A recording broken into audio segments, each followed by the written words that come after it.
Good morning students. आज हम लोग डिस्कस करते हैं हीटिंग इफेक्ट ऑफ करंट। देखो, जब भी अगर कोई मान लो रेजिस्टेंस है और इस रेजिस्टेंस या किसी वायर भी अगर हम लेते हैं सिंपल वायर, तो उस वायर में भी रेजिस्टेंस होता है। कोई ऐसी जगह नहीं, कोई ऐसा अप्लायंस नहीं होता जिसमें रेजिस्टेंस न हो। तो अगर कोई भी रेजिस्टेंस है और या कोई अप्लायंस है और उससे करंट फ्लो हो रहा है, तो जब करंट फ्लो होता है तो इलेक्ट्रॉन, जैसे यहाँ पर जो करंट फ्लो होगा, करंट फ्लो की direction plus to minus, positive to negative, यहाँ से इस तरह से इसमें करंट फ्लो होगा, जिसमें इलेक्ट्रॉन इधर से इधर मूव करेंगे और करंट की डायरेक्शन इलेक्ट्रॉन के चलने के अपोजिट डायरेक्शन में इधर से इधर मानी जाती है। मतलब पॉजिटिव चार्जेज के चलने की डायरेक्शन को करंट की डायरेक्शन माना जाता है। तो पॉजिटिव चार्ज पॉजिटिव टर्मिनल से रिपेल्ड होकर निकलेगा और नेगेटिव पर अट्रैक्ट होकर पहुँचेगा। तो ये हो गया इसकी डायरेक्शन। अब जब इसमें इलेक्ट्रॉन चलना शुरू करते हैं तो इलेक्ट्रॉन जब चलते, चूँकि ये पॉजिटिव चार्ज चलता नहीं है, पॉजिटिव चार्ज अपनी ही जगह पर रहता है, सिर्फ इलेक्ट्रॉन ही चलते हैं। तो जब इलेक्ट्रॉन चलता है तो वह कोलाइड करते हुए चलता है, मतलब एक जगह से निकलेगा तो दूसरी जगह पहुंचने के पहले दूसरी जगह पहुंचेगा और वहां कोलाइड होगा। कोलाइड होकर के ये अपना पाथ चेंज करेगा, फिर कोलाइड होगा। तो यह जितने देर में ये चलता है, इस एक पॉइंट से एक कोलिजन से दूसरे कोलिजन के टाइम को रिलैक्सेशन टाइम कहते हैं। ये मीन फ्री पाथ होता है। ये सारी चीज़ें आपको मालूम है। तो जब ये चलता है, इस जगह से चलना शुरू हुआ, यहाँ तक पहुँचा, तो इसकी मोशन जो होती है वो एक्सीलरेटेड होती है। लेकिन इसका एक्सेलरेशन यहाँ पहुँचते पहुँचते ख़त्म हो जाता है और फिर ये एक इनिशियल वेलोसिटी 0 से चलना शुरू करता है, रेस्ट से चलना शुरू करता है। तो इस तरह से यह यहाँ से यहाँ तक दो कोलिजन के बीच में कुछ एनर्जी गेन करता है, और जो एनर्जी गेन करता है वह यहाँ पर जा करके जब कोलाइड करता है तो वो सारी की सारी एनर्जी इसको ट्रांसफ़र कर देता है पॉजिटिव आयन से टकराने के बाद। तो इस प्रकार से जब इलेक्ट्रॉन चलना शुरू करता है तो वो थोड़ा एनर्जाइज होता है, लेकिन अपनी एनर्जी कोलिजन में तुरंत ही वेस्ट कर देता है। तो इस प्रकार यह जो एनर्जी यहाँ पर वेस्ट हुई, यह एनर्जी हीट के फॉर्म में दिखाई देती है। इसी को कहा जाता है हीटिंग इफेक्ट ऑफ करंट। इसमें कुछ लिखने वाली चीज़ नहीं है। This is heating effect of current. अब मान लो यहाँ हमने एक पॉइंट मान लिया ए और यहाँ पर पॉइंट मान लिया बी। अब अगर यहाँ से ए से बी की ओर करंट फ्लो हो रहा है, तो देखो ए से बी की ओर करंट फ्लो तभी होगा जब इसका पोटेंशियल ए का हाई होगा, तभी तो ए से बी। अगर हम पानी कहें कि पानी यहाँ से यहाँ की ओर फ्लो हो रहा है, तो ऑब्वियसली यहाँ का पोटेंशियल हाई होगा, तभी तो वाटर फ्लो नीचे की ओर हो रहा है। तो देखो यहाँ पर पोटेंशियल हाई है, यहाँ पोटेंशियल लो है, तो ए से बी की ओर फ्लो हो रहा है। मान लो कि इसमें फ्लो होने वाला जो करंट है, उस करंट की क्वांटिटी है आई। तो टी टाइम में जो चार्ज इसमें से फ्लो होगा उसकी क्वांटिटी देखें। ये सारी चीज़ें आपको सिर्फ समझने वाली हैं, इनको लिखने की कोई बहुत ज़रूरत नहीं है। आप अपनी कापी में लिख सकते हैं और बस इनको समझ लो। कापी में तो आपको बनाना है, लेकिन इनके ये कहीं जनरली पूछे नहीं जाते, इन पर बेस्ड क्वेश्चन ही आते हैं। आपको समझ में आना चाहिए, आप समझे रहोगे तभी क्वेश्चन सॉल्व कर पाओगे। तो देखो, टी टाइम में the charges which flows from A to B in time T, आप ये लिख सकते हैं द चार्जेज, ये हो जाएगा the charges flowing from A to B in time T is Q equal to I T. ये तो इतना इसमें चार्ज हो गया। अब देखो, अगर यहाँ ए और बी के बीच का पोटेंशियल डिफरेंस वी हो, let V equal to potential difference. अब इस चार्ज क्यू को हम ए से बी ले जा रहे हैं, तो अगर इसका पोटेंशियल डिफरेंस वी है, if let V equal to potential difference between A and B, then work done by battery in moving charge Q from A to B is given by, देखो formula हमको मालूम है potential का, potential is equal to work done per unit charge. तो work is equal to होता है charge into potential, क्योंकि potential equal to work done per unit charge. तो यहाँ से हमको वर्क डन का फार्मूला मिल गया। तो ये Q की जगह आप अगर आई टी रख देते हैं तो वी आई टी ये फार्मूला हो जाएगा। अब इस रेजिस्टेंस का वैल्यू अगर R हो तो V can be written at V equal to I R from Ohm's law, और आई टी तो है ही, तो ये एक और फार्मूला बन जाएगा आई स्क्वायर आर टी। आई की जगह अगर हम V बाई आर कर दें तो ये V into V by R T, तो ये हो जाएगा V square T by R. इस तरह से ये डिफरेंट फार्मूलाज हमको इलेक्ट्रिकल एनर्जी के मिलते चले जाते हैं, यही इलेक्ट्रिकल एनर्जी है। हम यहाँ लिख भी दे रहे हैं, work done is equal to, और यही वर्क डन हीटिंग इफेक्ट के भी बराबर होगा। Work done is equal to heating effect, क्योंकि यही work done means energy and this energy is reflected in the form of heat, therefore heating effect and work done are equal. ये इसके बराबर हो जाएगा Q डॉट V, या आप लिख सकते हैं VIT, या आप लिख सकते हैं I स्क्वायर RT, या आप लिख सकते हैं V square T by R, और इन सब की एक ही यूनिट होगी जूल।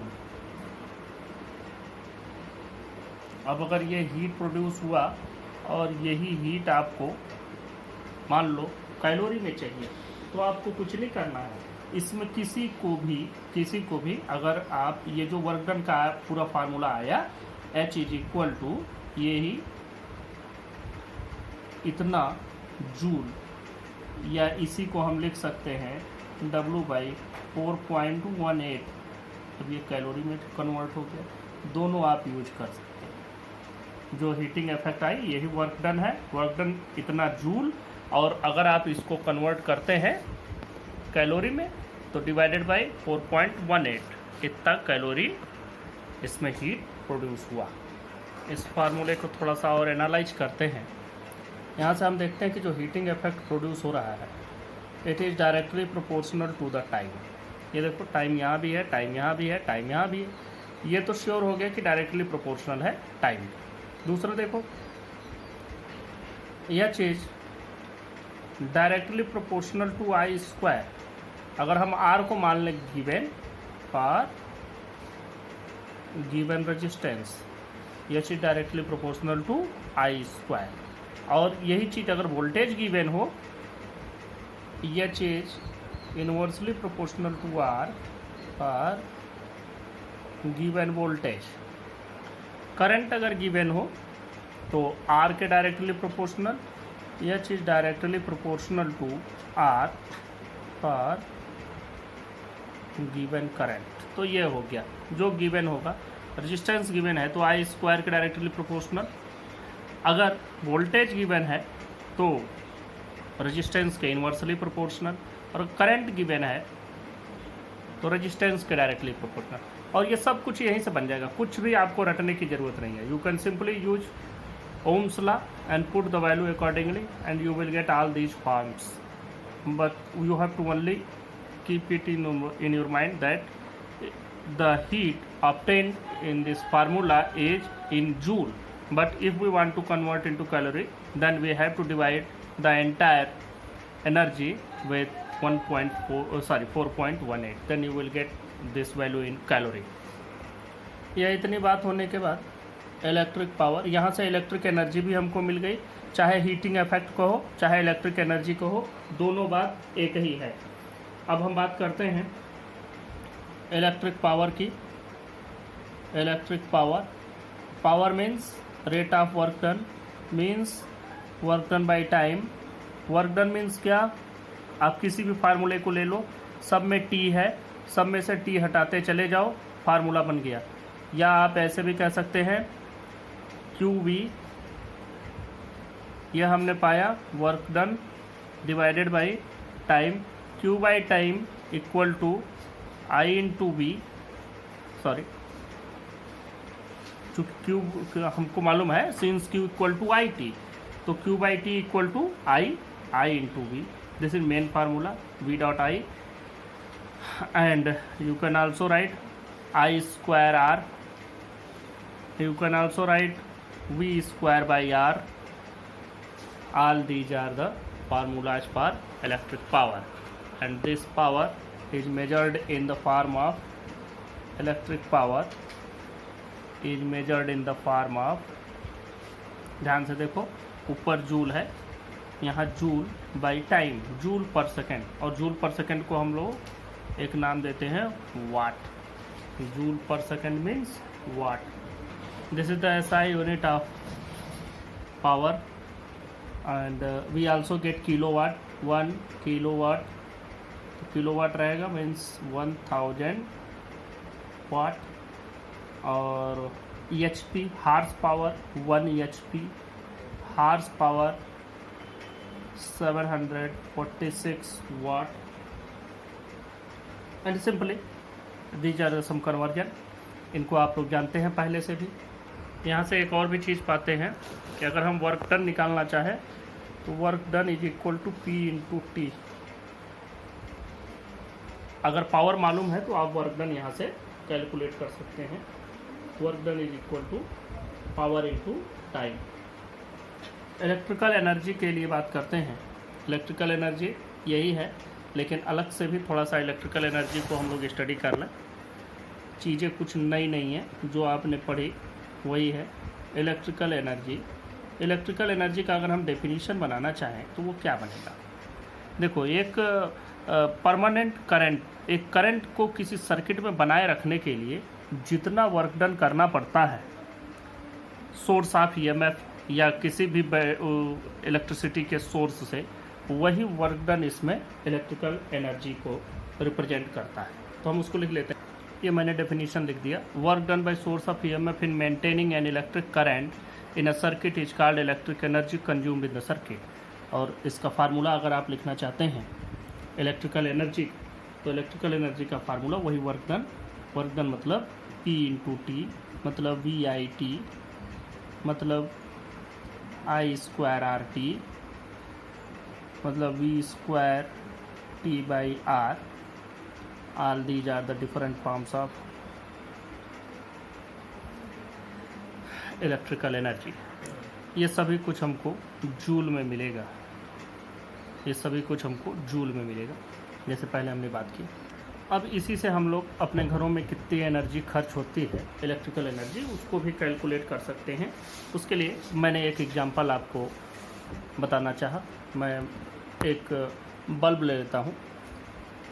बल्ब है 1 किलोवाट का, 1 किलोवाट का बल्ब है, और हम इसको 1 आवर यूज करते हैं तो ये कितनी एनर्जी कंज्यूम करेगा। तो ध्यान से देखें कि अगर हम इसमें एनर्जी कैलकुलेट करें, इसी फार्मूले में रखें वर्क डन 1 किलोवाट आवर, तो 1 kilowatt and into 1 hour, 1 hour. देखो इसमें तो वैल्यू ये जो वाट में होना चाहिए और ये होना चाहिए सेकंड में। कन्वर्ट करते हैं तो ये 1000 वाट होगा, और इनटू 60 मिनट इंटू 60 सेकेंड ये होगा, और इससे हमको मिलेगा 36, और उसके आगे 3 और 2 5 जीरोस, इतने जूल एनर्जी हमको मिली। तो अब अगर हम 1 किलोवाट का कोई ऑपरेटस चलाए 1 घंटा, तो उसने तो इतना एनर्जी कंज्यूम किया। इतनी एनर्जी अगर हम देखें तो ये कितना होगा, तो ये बहुत सारा हो गया। तो इसको इस तरह से रिप्रेजेंट करने में दिक्कत होती है। ये वैल्यू आएगी 3.6 इंटू 10⁶ जूल। तो इसको रिप्रेजेंट करने में आसानी हो, क्योंकि हम लोग अभी तो ये 1 किलोवाट की बात हुई है, हम लोग बहुत सारे चीज़ें चलाते हैं। 1,500 वाट के हमारे यहाँ 1500 वाट का आयरन चल रहा है, 2000 वाट की फ्रिज चल रही है, इस तरह से बहुत हैवी 3000 वाट का AC चला रहे हैं तब, और वो भी 24 घंटा चला रहे हैं, तो एनर्जी कंज्यूम हो रही। कैसे कैलकुलेट करें? तो इस पूरे को हम लोग मान लेते हैं 1 यूनिट। 1 यूनिट, इसी को हम लोग कहते हैं 1 यूनिट। 1 यूनिट किसके बराबर आया? 1 किलोवाट आवर। 1 किलोवाट आवर को 1 यूनिट बना देते हैं। 1 यूनिट मतलब इसको नापने की जो यूनिट है उसका नाम ही यूनिट है। तो 1 kilowatt hour is taken as commercial unit of electric energy, is commercial unit of electric energy, और इसकी वैल्यू होती है 3.6 इंटू 10⁶ जूल। ये कैसे होती है आपके सामने है। आप जो भी अप्लायंस खरीद के ले आते हैं उस पर एक पावर रेटिंग लिखी होती है, 100 वाट, 9 वाट, 7 वाट। कैसे हम लोग कैलकुलेट करें कि इसका वाटेज कितना है, कैसे चेक करेंगे कि इस कितने वाट की चीज़ है? देखो बहुत आसान तरीका है।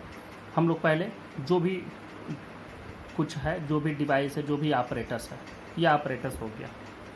इस ऑपरेटस को हम यूज कर रहे हैं, मान लो ये फ़ैन है, और इसका पता करना कितने वाट है। तो हम लोग क्या करेंगे, इसको किसी सोर्स ऑफ एनर्जी से जोड़ देते हैं। मान लो V वोल्ट के बैटरी से हमने इसको जोड़ दिया, तो ये बैटरी से तुमने जोड़ दिया। अब देखो इसके और इसके दोनों पॉइंट के बीच में पोटेंशियल डिफरेंस निकालना है। तो पोटेंशियल डिफरेंस दो पॉइंट के बीच में ही मिलता है। तो यहाँ पर एक वोल्ट मीटर लगाओ, तब आपको पोटेंशियल डिफरेंस मिलेगा इन दोनों के बीच में। इसमें कितना करंट फ्लो हो रहा है, करंट फ्लो होने के लिए जो चार्ज जा रहा है उसको मेजर करना है। तो इसी के सीरीज में ही हम लोग एम्पियर मीटर यूज करते हैं, जिसको अमीटर बोलते हैं। यह अमीटर वोल्ट मीटर दोनों की रीडिंग कुछ आ गई, इसने बताया वोल्टेज, इसने बताया करंट।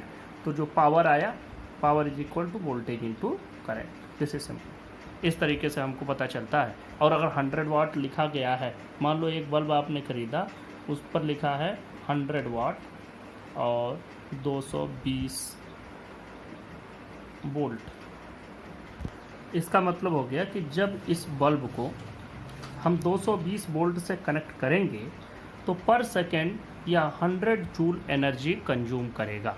100 वाट का मतलब 100 जूल पर सेकेंड, मतलब ये पर सेकेंड 100 जूल एनर्जी कंज्यूम करेगा। This is power rating. अब ये देखें ohmic and non ohmic conductors.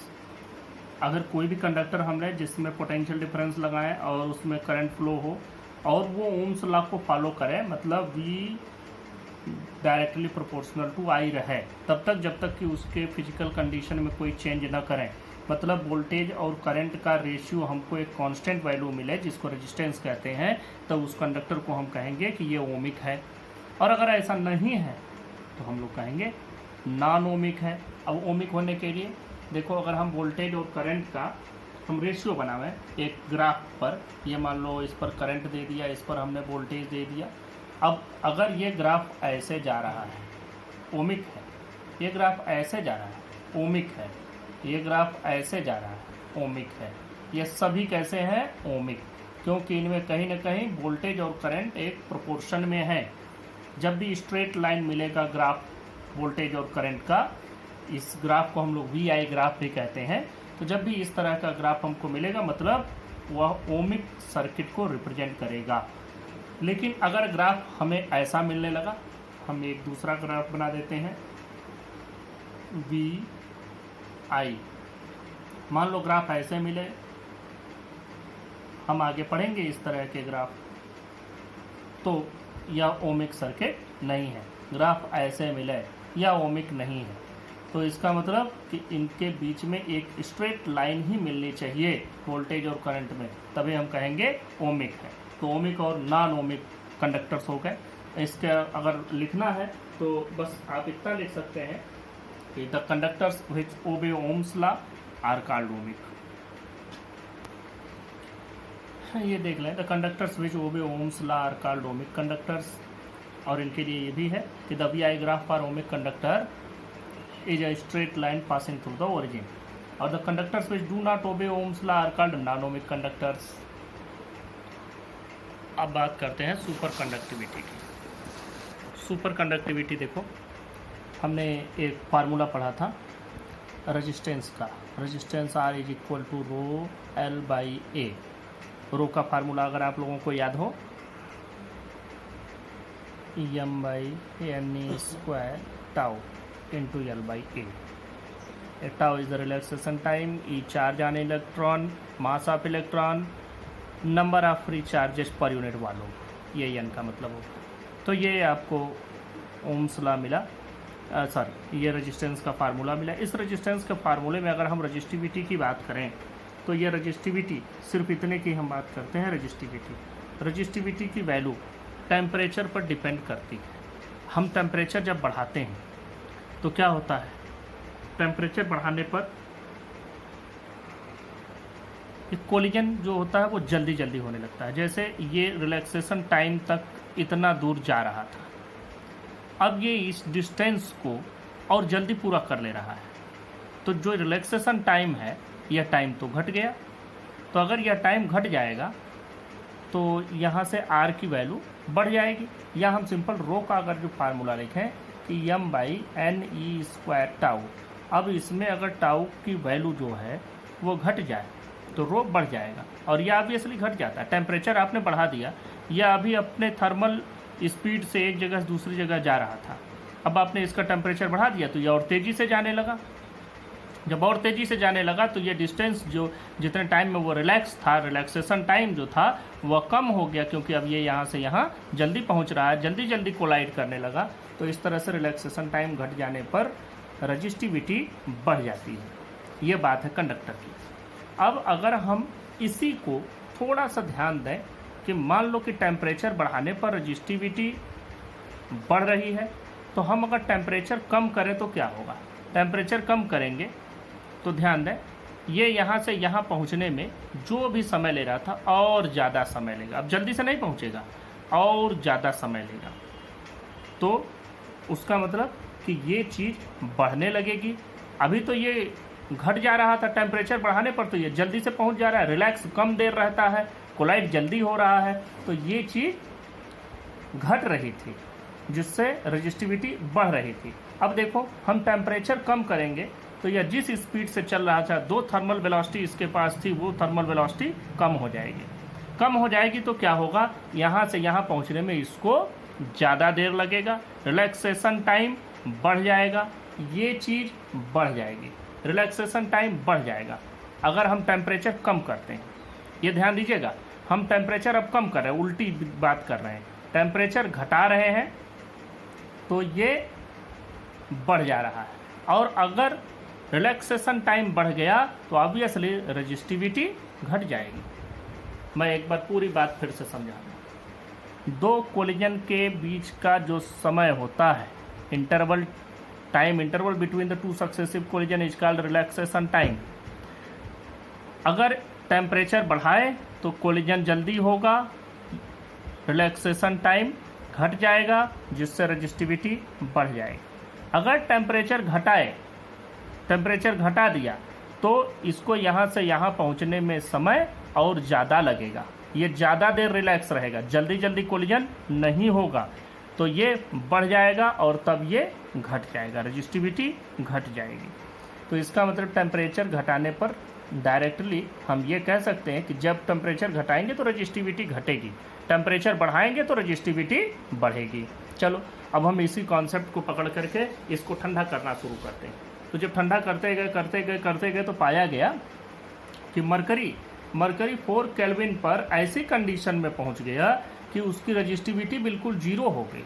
और अगर रजिस्टिविटी जीरो हो गई तो रेजिस्टेंस तो ऑब्वियसली जीरो हो जाएगा, क्योंकि रेजिस्टेंस तो रजिस्टिविटी से मल्टीप्लाई करने पर ही मिलना है। तो इसका मतलब कि कोई भी कंडक्टर हो, अगर हम उसको कूल करते जाएं तो एक ऐसा टेम्परेचर मिलेगा below which it will become resistance less, मतलब उसमें रेजिस्टेंस नहीं रह जाएगी, below which it's resistivity will become zero. और अगर किसी चीज़ में रजिस्टिविटी ही नहीं है तो रेजिस्टेंस ही नहीं है, तो उसमें अगर आप ऐसा कोई वायर हो जिसमें कोई रेजिस्टेंस ना हो, इसमें कोई एक करंट आपने दे दिया और उसके बाद से सोर्स ऑफ ईएमएफ हटा लिया, फिर भी ये करंट इसमें सालों साल बना रहेगा। तो आप सोचें कि अगर ऐसे कंडक्टर हमारे घरों में लग जाएं तो घरों में सप्लाई चली जाएगी, फिर भी करंट आपके तारों में रहेगा और बहुत कम कंजप्शन होगा इलेक्ट्रिसिटी का, या कहें कि बिल्कुल भी नहीं होगा। तो इस कंडीशन को कहा जाता है super conductivity. This phenomena is called super conductivity and the conductor in this state are this condition is called superconductor. और जिस टेम्परेचर पर यह होता है उस टेम्परेचर को हम लोग कहते हैं ट्रांजिशन टेम्परेचर, ट्रांजिशन टेम्परेचर या क्रिटिकल टेम्परेचर, ये दोनों नाम से इसको बुलाया जाता है। तो पूरी बात मैंने आपको बता दी कि R equal to rho L by A, rho की वैल्यू ये होती है। जब हम टेम्परेचर बढ़ाते जाते हैं तो ये घटता जाता है जिससे रजिस्टिविटी बढ़ती है, मतलब टेम्परेचर बढ़ाने पर रजिस्टिविटी बढ़ती है। उसी प्रकार टेम्परेचर घटाने पर यह वैल्यू बढ़ जाती है जिससे रजिस्टिविटी घटने लगती है। तो टेम्परेचर घटाने पर रजिस्टिविटी घटेगी, तो टेम्परेचर घटाते जाए कम होता जाएगा, एक समय ऐसा आएगा कि रजिस्टिविटी बिल्कुल ख़त्म हो जाएगी। तो जिस टाइम रजिस्टिविटी बिल्कुल ख़त्म हो जाएगी, जिस टेम्परेचर पर, उस टेम्परेचर को कहेंगे ट्रांजिशन टेम्परेचर या क्रिटिकल टेम्परेचर। इस फेनोमेना को कहा जाएगा सुपर कंडक्टिविटी, और उस टेम्परेचर पर रखे गए कंडक्टर को कहेंगे सुपर कंडक्टर। सुपर कंडक्टिविटी को देख लें। The phenomena of complete loss of resistivity by certain materials when they are cooled below a certain temperature is called super conductivity. This temperature is called transition temperature और critical temperature represented by TC, provided magnetic field is zero. इसमें यह माना गया है कि इसमें जब ये चीज़ किया जा रहा है तो मैग्नेटिक फील्ड नहीं है। इसी के साथ मिजनर इफेक्ट भी देख लेते हैं। मिजनर MEISSENER, इसको मिजनर इफेक्ट बोलते हैं। इसमें क्या है कि एक कोई मटेरियल था, इस मटेरियल को मैग्नेटिक फील्ड में रखा गया, तो मैग्नेटिक फील्ड लाइंस इसके अंदर से भी पास हो रही हैं, ध्यान से देखो। और अब इस मटेरियल को ठंडा करना शुरू किए, अभी तो ये कंडक्टर है, इसके अंदर से मैग्नेटिक फील्ड लाइंस जा रही हैं। जब ये ठंडा होते होते क्रिटिकल टेम्परेचर के नीचे ठंडा हुआ, मतलब जब ये सुपर कंडक्टर बना, उस समय हमको ये मिलता है कि जितनी भी फील्ड लाइंस थी, मैग्नेटिक फील्ड लाइंस, वो सभी इसके बाहर से घूम के जाने लगी। ये सभी की सभी फील्ड लाइंस इसके बाहर से घूम के जाने लगी, और इस फेनोमेना को कहा जाता है कि ये मटेरियल अब डायामैग्नेटिक हो गया। इस तरह को कहा जाता है, इस मटेरियल को जिसमें से मैग्नेटिक फील्ड लाइंस पास न हो, उनको कहते हैं कि ये डायामैग्नेटिक है। डायामैग्नेटिक, पैरामैग्नेटिक, फेरोमैग्नेटिक, 3 तरह के मटेरियल होते हैं जिनके बारे में स्टडी आप लोग चैप्टर नंबर 5 में करेंगे। फिलहाल मैं एक ब्रीफ डिस्क्रिप्शन दे दूं कि किसी मैग्नेटिक फील्ड में अगर किसी चीज़ को रखते हैं तो वह उसी फील्ड की डायरेक्शन में मैग्नेटाइज हो जाता है, उसको पैरामैग्नेटिक कहते हैं। और उसी फील्ड में बहुत ज़्यादा मैग्नेटाइज हो जाए तो फेरोमैग्नेटिक कहते हैं। ऐसा सिर्फ फेरस में मिलता है, मतलब आयरन में मिलता है। और अगर फील्ड के अपोजिट डायरेक्शन में मैग्नेटाइज हो जाए तो उसको हम डायामैग्नेटिक मटेरियल कहते हैं। तो कोई भी मटेरियल, जब भी मटेरियल कोई भी हो, जरूरी नहीं कि हम डायामैग्नेटिक लेकर के करें, हम कोई भी पैरा या फेरो भी लेकर के करेंगे, और जब उसमें सुपर कंडक्टिविटी आती है तो उस दौरान वह डायामैग्नेटिक मटेरियल की तरह बिहेव करने लगता है। मतलब material below critical temperature becomes perfectly diamagnetic. Next topic है किरचॉफ्स लॉ। किरचॉफ के 2 नियम हैं। पहला रूल जो इनका है वो जंक्शन रूल है, इसको फर्स्ट लॉ भी बोलते हैं, और कुछ लोग किरचॉफ्स करंट लॉ भी बोलते हैं। इसको KCL नाम भी दिया जाता है, कई नामों से इसको जाना जाता है, वो नाम भी मैं लिख देता हूँ। देखो पहले इसमें ये भी समझ लो, यहाँ जंक्शन रूल आया है। जंक्शन का मतलब क्या होता है? जंक्शन किसी भी, जैसे आप लोग अब तक देखे होंगे कि रेलवे स्टेशनों के नाम जंक्शन, गोरखपुर जंक्शन। जंक्शन का मतलब क्या? क्योंकि यहाँ एक से ज़्यादा का जोड़ है, यहाँ से कहीं ना कहीं कोई दूसरी लाइन भी, ऐसा नहीं है जैसे ये एक स्टेशन है और इस स्टेशन से एक ट्रेन आए ऐसे चली जाए, सिर्फ यही अगर रास्ता हो तो ये जंक्शन नहीं है। लेकिन अगर इसमें से कहीं इधर कोई ब्रांच निकली हो या कोई सी इधर ब्रांच निकली हो, तब हम इस स्टेशन को कहते हैं जंक्शन। अब बात करते हैं जैसे गोरखपुर जंक्शन। अब हम बात करते हैं इसमें जंक्शन, तो ये हो गया कि जैसे कहीं कोई कॉम्प्लिकेटेड सर्किट है, उसमें कई जगह वायर जुड़े होंगे, कई जगह आगे बढ़े होंगे, कहीं कुछ लगा होगा, कहीं कोई डिवाइस जोड़े होंगे। अब देखो यहाँ पर इस पूरी सर्किट में हमको 2 जंक्शन मिल रहे हैं। एक ये जंक्शन है जहाँ पर, अब इसको जंक्शन नहीं कहेंगे, ये तो वही तार है जो घूम करके चले जा रहा है। This is not junction. Junction ये है जहाँ पर एक वायर आया और यहाँ से इधर चला गया। और देखो ये जो क्लोज्ड सर्किट एक बन गई, इसको हम लोग लूप या मैश कहते हैं। ये इसका कोई डेफिनेशन मैं नहीं लिखवा रहा। जंक्शन का मतलब जहाँ एक से ज़्यादा वायर आकर के कनेक्ट हो, और अगर कोई क्लोज्ड सर्किट बन जाती है तो उसको लूप या मैश कहते हैं। और एक तीसरी बात देखो, 2 जंक्शन के बीच में जो जगह होती है उसको कहते हैं ब्रांच। जैसे देखो ये हो गया, इसको हम नाम देंगे ब्रांच, ये ब्रांच हो गई, ये 2 जंक्शन के बीच की जगह। तो इस तरह से इन चीज़ों की जानकारी रहेगी तो ये KCL पढ़ने में आसानी होगी। तो अब जो KCL है, करंट लॉ है, मेन इसको KCL नाम से ही बुलाते हैं। फर्स्ट लॉ भी बोलते हैं, जंक्शन रूल भी बोलते हैं, लेकिन ज़्यादातर यूज किया जाता है केसीएल। केसीएल का मतलब क्या हो गया, मान लो कि एक कोई जंक्शन है जिस पर ढेर सारे वायर्स आकर के मिले हुए, तो अब देखो इसमें किसी में करंट आ रहा होगा, किसी से करंट जा रहा होगा। अब देखो मान लो इसमें I1, I2, I3, I4, I5, I6 हमने वायर लिए हैं, कुछ में करंट आ रहा है, कुछ से करंट जा रहा है, 2 से करंट जा रहा है, बाकी 4 से करंट इसमें एंट्री कर रहा है। तो जंक्शन रूल ये कहता है कि पूरा algebraic sum of current at a junction is always 0। The algebraic sum of all the current at a junction is always 0। मतलब कि इस पर अगर आने वालों को पॉजिटिव और जाने वाले को निगेटिव ले लें तो इन सब का जोड़ 0 होगा हर एक जंक्शन के लिए। किसी इलेक्ट्रिसिटी में कहीं भी कोई भी जंक्शन बनता है उस पर ये लॉ फॉलो होता ही है। अब या हम ऐसे भी कह सकते हैं कि जितने आने वाले हैं वो जाने वालों के बराबर होते हैं, भले ही 4 हों आने वाले, जाने वाले 2 ही हों, लेकिन ये जितना आएगा उतना चला जाएगा। इसको हम लोग कहते हैं जंक्शन रूल। ये इस रूल को लिख दिया, in an electric circuit the algebraic sum of currents at any junction is 0। देखो इसका मतलब हो गया sigma I, sigma means summation of currents is equal to 0। अब आने वालों को अगर पॉजिटिव लोगे तो जाने वालों को निगेटिव लेना पड़ेगा, या जाने वालों को पॉजिटिव ले लो तो आने वालों को निगेटिव लेना पड़ेगा। What ever is your choice, ये आप अपने हिसाब से ले सकते हैं। मैं आने वालों को पॉजिटिव, जाने वालों को निगेटिव लेता हूँ।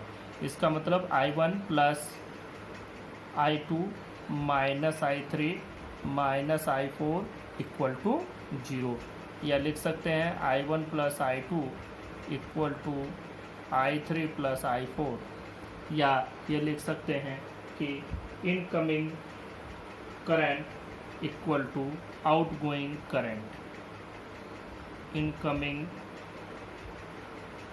Current is equal to outgoing current. This is Kirchhoff first law. We will apply this law when we will solve numerical problems. Now move to the Kirchhoff second law. Kirchhoff second law देखते हैं। इसको loop rule भी कहते हैं और voltage law भी कहते हैं। जनरली ये ज़्यादा फेमस है KVL नाम से, Kirchhoff voltage law. Second law भी जनरली यूज करते हैं या KVL यूज करते हैं। पहले लॉ को KCL, इसको इसमें around any closed loop the algebraic sum of charges, around any closed loop the algebraic sum of changes in potential must be 0।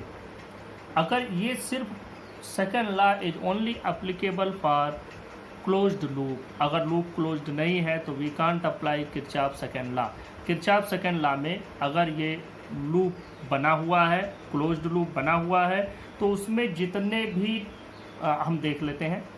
जैसे मान लो कि ये हमने बनाया, एक रेजिस्टेंस पहले लगाते हैं, एक रेजिस्टेंस यहाँ लगाया और फिर यहाँ एक सेल लगा दिया, यहाँ भी एक रेजिस्टेंस लगाया और एक लूप बन गया। ये देखो क्लोज्ड लूप बना।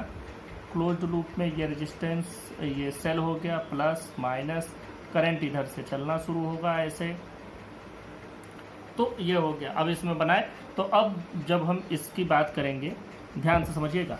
अब इसमें देखो कितनी चीज़ें लगी हैं। एक तो क्लोज्ड लूप है, एक ऑपरेटस, ये एक कोई भी हम लोग कह सकते हैं इंस्ट्रूमेंट, एक ये लगा, दूसरा ये, तीसरा ये। इस पर पोटेंशियल प्लस इस पर पोटेंशियल प्लस इस पर पोटेंशियल जोड़ लो, पूरा 0 ही आना चाहिए। यही है, पूरा 0 होता है। ये है KVL, किरचॉफ वोल्टेज लॉ। कैसे हम लोग जोड़ेंगे भाई, ये भी बात आती है। तो जोड़ने के लिए हम एक डायरेक्शन से ही चलेंगे, डायरेक्शन चेंज नहीं करेंगे। आप यहाँ से शुरू करके ऐसे घूमते हुए फिर इसी पॉइंट पर आ जाएं, या दूसरा काम कर सकते हैं कि आप इस पॉइंट से चलें और फिर यहाँ से घूमते हुए ऐसे घूम करके यहाँ आ जाए। इट्स योर ओन चॉइस कैसे आप चलते हैं, लेकिन एक डायरेक्शन से जाए। ऐसा नहीं आधी दूर ऐसे गए और फिर यहाँ से ऐसे घूम के आ गए, दैट विल बी रॉन्ग। ऐसे चलना है, एक डायरेक्शन से आपको चलना है और एक पॉइंट से चलना है, फिर वापस उसी पॉइंट पर आ जाना है, सबको ट्रैवर्स करते हुए। इसी को हम थोड़ा और अच्छे से बना दें। यह हमने बना दिया। अब देखो, जब हम चलते हैं एक जगह से दूसरी जगह, पोटेंशियल डिफरेंस मेजर करते जाना है, सब पर पोटेंशियल लेना है।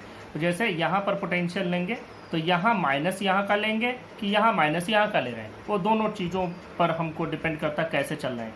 तो मान लो कि हम इधर से चलना शुरू करते हैं, करंट भी इधर से चल रही है, करंट के चलने की डायरेक्शन यही है, ऐसे चल के करंट यहाँ एंट्री हो गई। देखो हम लोग बात करते हैं from left to right. Left to right हम इस पोजीशन से चलना शुरू करते हैं। मान लिया पहले इसमें करंट आई है, पूरे में करंट आई है, ये इस बैटरी का EMF E है आई। तो अब पहले इस पर जाते हैं, तो यहाँ से यहाँ की ओर हम मेजर करेंगे। तो देखो यहाँ से यहाँ करंट जा रही है, मतलब इसका पोटेंशियल हाई होगा, इसका पोटेंशियल लो होगा, तो यहाँ माइनस यहाँ का पोटेंशियल हमको पॉजिटिव वैल्यू मिलेगी। तो क्या लिखेंगे, यहाँ पोटेंशियल हो जाएगा I × R प्लस, आगे बढ़ जाए, यहाँ से यहाँ की ओर हम जाएंगे, तो यहाँ से यहाँ करंट जा रहा है, तभी जाएगा जब इसका पोटेंशियल ज़्यादा, इसका पोटेंशियल कम होगा। मतलब यहाँ पोटेंशियल ज़्यादा है, ज़्यादा में से कम घटाएंगे और करंट तो वही आ रही है I, तो यहाँ पर हो जाएगा प्लस I × R। फिर इस बैटरी में जा रहे हैं, बैटरी का पोटेंशियल है E, और बैटरी के किस टर्मिनल से जा रहे हैं, निगेटिव से पॉजिटिव, जबकि हायर पोटेंशियल पर कौन है, पॉजिटिव। पॉजिटिव से निगेटिव पर गए होते तो पॉजिटिव पाते, लेकिन निगेटिव से पॉजिटिव पर जा रहे हैं तो -E = 0। या हम ये लिख सकते हैं कि E = IR plus IR, both are correct. अब कोई इसको रट्टा ना मार के बैठे कि नहीं ऐसे ही सर चले हैं तो ऐसे ही चलना, ना आप दूसरे तरीके से चलो। अब इधर से चलना शुरू करते हैं। देखो पहले करंट की डायरेक्शन आपने बना ली है, करंट की डायरेक्शन तो बदलेगी ही नहीं, भले आप इधर से चल रहे थे, अब हम इधर से चलेंगे। इधर चलेंगे तो यहाँ से यहाँ हमको पहुँचना है, तो यहाँ पोटेंशियल कम है, यहाँ पोटेंशियल ज़्यादा है, तो ये वैल्यू कितनी हो जाएगी, -IR। ये सिर्फ आपको समझाने के लिए बता रहे हैं कि दोनों ओर से वैल्यू एक ही मिलेगी, -IR। ये पोटेंशियल नेगेटिव हो गया क्योंकि हम इधर से इधर की ओर ट्रेवर्स किए, अब इसी से सबको ट्रेवर्स करना है। फिर -IR, फिर इसमें गए, करंट तो इधर से इधर आ रहा है, मतलब ये लो पोटेंशियल पर है, ये हाई पोटेंशियल, तो लो से हाई की ओर जाना है, नेगेटिव -IR। फिर यहाँ आए और इस जगह से इधर जाना है, तो ये कितना हो जाएगा, +E, क्योंकि हायर से लोअर पोटेंशियल पर गए, = 0। या लिख सकते हैं E = IR प्लस IR। देखो जो आपको यहाँ मिला था वही वैल्यू यहाँ भी मिली। This is the method to traverse, and we will use this traversing for very complex situations also, so that we could solve numerical problems based on Kirchhoff's law. And in your board examination you will certainly get some questions based on Kirchhoff's law. जरूर मिलते हैं, वैसे कुछ भी 100% नहीं कहा जा सकता, ज़्यादातर मोस्ट पॉसिबली मिलते ही हैं और ज़रूरी भी है जानना। तो अब हम लोग बात करते हैं यहीं से एक छोटी सी चीज़ कॉन्सेप्ट और पढ़ते हैं, व्हिटस्टोन ब्रिज, उसके बाद आगे चलते हैं। Wheatstone bridge, it is an arrangement of 4 resistances used to determine one of these in terms of remaining 3। इसमें होता क्या है, ये 4 रेजिस्टेंस का एक व्यवस्था है। इस व्यवस्था में हम किसी एक रेजिस्टेंस का मान बाकी तीनों के टर्म में पता कर लेते हैं। इसकी वैल्यू किसी तीनों के टर्म में पता, या इसकी वैल्यू बाकी के रेस्ट ऑफ द 3 रेजिस्टेंस के टर्म में हम पता करते हैं। This is called Wheatstone bridge.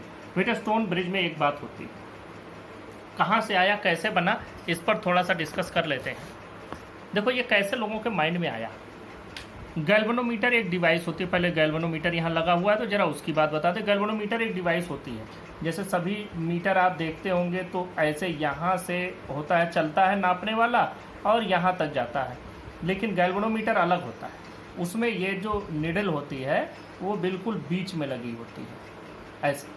Current अगर आप, इसके 2 टर्मिनल होते हैं, करंट अगर इधर से इधर जा रही है तो ये इस डायरेक्शन में जाएगा, करंट अगर इधर से इधर जा रही है तो यह नीडल इस डायरेक्शन में जाएगी, ध्यान से समझो, ये बीच में रहेगी नीडल हमेशा। अगर करंट एक डायरेक्शन में इधर से इधर गई तो नीडल इधर गई इस डायरेक्शन में, अगर करंट इधर से इधर गया तो इस डायरेक्शन में गया। ये बताता है direction of flow of current. इससे हम लोग बाकी चीज़ें नहीं मेजर करते हैं, it only indicate the direction of flow of current. ये गैल्वेनोमीटर यहाँ लगाओ, और अगर इससे कोई करंट फ्लो ना हो तो ये बीच में रुका रहेगा। अब ध्यान दो, इस जगह पर हम लोगों ने इस तरह के इतने रेजिस्टेंस लगा लिए हैं, 4 रेजिस्टेंस एक काइट की तरह से हमने जोड़ लिया है। अब इसमें 2 के बीच में एक डायगोनल के अलांग हम गैल्वेनोमीटर लगा देते हैं, और डायगोनल के अलांग गैल्वेनोमीटर लगा करके बाकी का जो 2 पॉइंट बच रहा है उस पर हम सेल लगा देते हैं। अब सेल का ये पॉजिटिव सिरा, ये नेगेटिव सिरा, प्लस से करंट निकलेगा, आई करंट निकला, और आई करंट अब यहाँ गया तो देखो 2 ब्रांच मिल गए, ये 2 ब्रांच में डिवाइड हो गया। तो एक में I1 जाने दिया, दूसरे में I2 जाने दिया। अब ये देखो I1 यहाँ पहुँचा, अब जब ये यहाँ पहुँचा तो हमने मान लिया कि I1 का कुछ हिस्सा गैल्वेनोमीटर में चला गया, मतलब IG, इसमें IG आ गया। तो I1 में से IG इधर चला गया तो बचा कितना इसमें, I1 माइनस IG।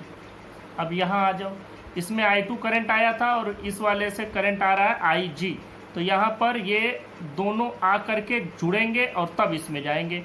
तो ये IG और I2, तो इसमें जाएगा I2 प्लस IG। बाहर निकलेंगे तो यहाँ पर इधर से आने वाला इधर से आने वाला दोनों मिल करके जाने वाला करंट बनाएंगे। तो दोनों मिलेंगे तो देखो यहाँ से IG माइनस है, यहाँ IG प्लस है, दोनों कैंसिल हो जाएंगे। तो I1 प्लस I2 करंट मिलेगा, और I1 प्लस I2 क्या है, वही I के बराबर। I ही तो I1 I2 में डिवाइड हुआ था, तो ये फिर मिलके I बन गया और ये I यहाँ। ये तो हुआ इसका एक्सप्लेनेशन। अब देखो इसके बारे में और क्या हुआ। जब इसमें करंट दिया गया, इन रेजिस्टेंस की वैल्यूज को अलग अलग बदला गया, जब देखा गया कि इसमें गैल्वेनोमीटर किस डायरेक्शन में है, तो गैल्वेनोमीटर ऐसे बना हुआ था, या गैल्वेनोमीटर ये बीच में था इसकी पोजीशन। तो अब जब इसमें गैल्वेनोमीटर लगाया गया तो ये किसी एक डायरेक्शन में, चाहे इधर चाहे उधर, डिफ्लेक्ट हुआ होगा। फिर इनकी वैल्यूज को थोड़ा चेंज किया गया, रेजिस्टेंसेज की वैल्यूज को घटाया बढ़ाया गया। तो देखा गया कि यह अगर इधर डिफ्लेक्ट हुआ था तो अब इसका डिफ्लेक्शन किसी दूसरी डायरेक्शन में जा रहा है, डिफ्लेक्शन कम हो रहा है, डिफ्लेक्शन बढ़ रहा है। तो इस तरह से घटते बढ़ते लोगों ने रेजिस्टेंस को घटा बढ़ा करके फिर ऐसा अरेंज किया कि इसमें गैल्वेनोमीटर में डिफ्लेक्शन नल पर पहुंच जाए, नल डिफ्लेक्शन शो करने लगे, मतलब गैल्वेनोमीटर से कोई करंट फ्लो ही ना हो। और जब वह कंडीशन आई तो उस कंडीशन को कहा गया इस ब्रिज का बैलेंस्ड कंडीशन। और उस कंडीशन में एक बात होती है, R1 by R2 divided by R3 by R4 के बराबर होता है। उस समय देखें बैलेंस्ड कंडीशन में R1 by R2 equal to R3 by R4 हमको मिलता है। तो ये हो गया व्हीटस्टोन ब्रिज। मैं इसके बैलेंस्ड कंडीशन को लिख देता हूँ। देखें, the bridge is set to be balanced when potential difference across galvanometer is 0 in balanced condition. Balance condition में ये रेजिस्टेंस के नाम हमने बदल दिया, R1 R2 अच्छा नहीं लग रहा था, PQRS कर दिया, P by Q equal to R by S, ये होता है। अब हमको इसका प्रूफ भी कर लेना है, हम लोग इसको प्रूफ भी कर डालते हैं। प्रूफ हम लोग इसको प्रूफ कर डालते हैं। देखें, हमको इसमें 2 लूप मिलते हैं, एक लूप ये वाला मिल रहा है ABDA, दूसरा मिल रहा है BCDB। तो हम लोग पहले इस वाले लूप को लेते हैं, फिर इस लूप को लेते हैं। फॉर लूप ABDA, ये पूरा ABDA, यहाँ पर फ्रॉम किरचॉफ लॉ, या डायरेक्ट लिखो from KVL, Kirchhoff voltage law.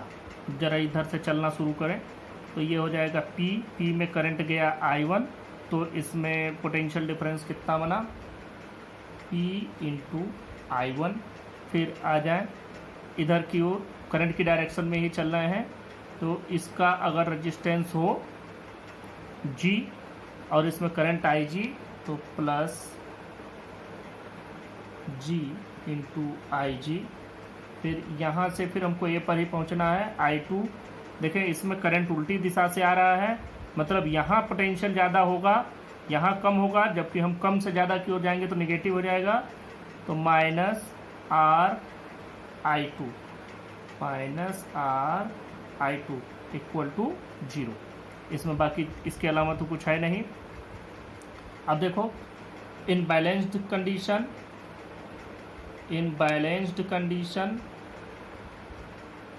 अगर ये बैलेंस्ड कंडीशन में हम लोग इस चीज़ को ले गए तब क्या होगा। तो बैलेंस्ड कंडीशन में गैल्वेनोमीटर में वोल्टेज 0, मतलब उसमें कोई करंट जाएगा ही नहीं, आई जी की वैल्यू 0 हो जाएगी, ये 0 हो गया। तो फिर हमारे पास क्या बचा, P I one minus R I two equal to 0, या सिंपली इसको हम लिख सकते हैं P I one equal to R I two, equation number 1। फिर लेते हैं पार loop B C D B, ये वाले लूप पर चले गए, बी सी डी बी इस लूप की बात किया, और इस लूप में भी फ्रॉम केवीएल से हम लोग लगाते हैं। देखो यहाँ पर आपको क्या मिलेगा, लूप भी देखते रहो, वोल्टेज भी लिखते रहो। तो हम कहाँ से चलना शुरू करें, कहीं से भी आप चल सकते हैं, आप पॉइंट बी से चलना शुरू कर सकते हैं, जहाँ से चलोगे वहीं पहुँचना है। हम बी से चलते हैं और इस रास्ते से आते हैं। तो बी से इसमें करंट जा रहा है, क्यू में करंट जा रहा है आई माइनस आई जी, करंट की दिशा ये है तो पॉजिटिव लेंगे। तो आई माइनस आई जी, हम पॉजिटिव लेने की बात तभी करें, करंट की दिशा ये है, मतलब यहाँ हाई पोटेंशियल होगा, यहाँ लो होगा, तब ये पॉजिटिव लिया गया है। हाई माइनस लो कर रहे हो तब पॉजिटिव आया। यही चीज़ यहाँ से चलते करंट की उल्टी दिशा में तो नेगेटिव हो जाता है। बहुत सारे लोग समझाते हैं कि उल्टी दिशा में चलेंगे नेगेटिव, सीधी दिशा में चलेंगे पॉजिटिव, वो भी सही है, कोई गलत नहीं है, लेकिन उसको और अच्छे से समझो कि उल्टी दिशा में नेगेटिव और सीधी दिशा में पॉजिटिव क्यों, क्योंकि सीधी दिशा में एक इधर से इधर जा रहे हैं, तो मतलब हर एक जगह पर पोटेंशियल की वैल्यू उसके आगे वाली जगह के पोटेंशियल से ज़्यादा होगा, आगे कम होता जाएगा। चलो बात करते हैं यहाँ, तो Q into I minus I G, यहाँ पहले लिख लें Q into I minus I G हो गया, sorry I one minus I G, Q into I one minus I G, ये I one minus I G हो गया। फिर यहाँ से घूमो इधर, यस इंटू, अब देखो ये निगेटिव हो जाएगा क्योंकि हायर पोटेंशियल यहाँ है तभी इधर की ओर आया, तो हम लोअर से हायर जा रहे हैं। तो यस इंटू आई टू प्लस आई जी, देखो माइनस यस इंटू आई टू प्लस आई जी, ये नेगेटिव में लिया क्योंकि अपोजिट डायरेक्शन है इसका। फिर आ जाओ इस पर, आई जी वाले में हम जा रहे हैं किधर, आई जी उल्टा दिशा में ये भी जा रहे हैं, तो ये भी नेगेटिव हो जाएगा, minus G into I G, तो minus G into I G equal to 0। अब यहाँ भी वही चीज़, इन बैलेंस्ड कंडीशन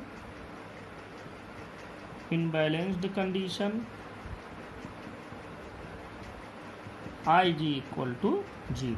क्या बचा देखो, यहाँ बचेगा क्यू आई वन, बस वही लिखना है, Q I one, I G तो ख़त्म हो गया, माइनस यहाँ भी आई जी ख़त्म, यस आई टू, और ये भी पूरा 0 हो गया, मतलब 0। तो फिर हमको क्या मिल रहा है, Q I one equal to S I two, equation number 2। अब इक्वेशन 1 और इक्वेशन 2 पर ही फोकस हो जाओ। देखो हम इन्हीं दोनों को सामने रखते हैं, dividing equation 1 by equation 2, dividing equation 1 by 2 we get, देखो ये पी आई वन है, ठीक है, P I one divided by इसमें क्यू आई वन है, इक्वल टू इधर आर आई टू है, divided by S I two है, I one cancel, I two cancel, क्या बचा, बच गया P by Q equal to R by S. यहाँ हमको किरचॉफ्स लॉ हमारा प्रूफ, सॉरी तो व्हीटस्टोन ब्रिज व्हिटरस्टोन ब्रिज की बैलेंस्ड कंडीशन प्रूव की हमने, और गलती से बोल दिया Kirchhoff's law. With the help of Kirchhoff's law we have proved the balanced condition of Wheatstone bridge.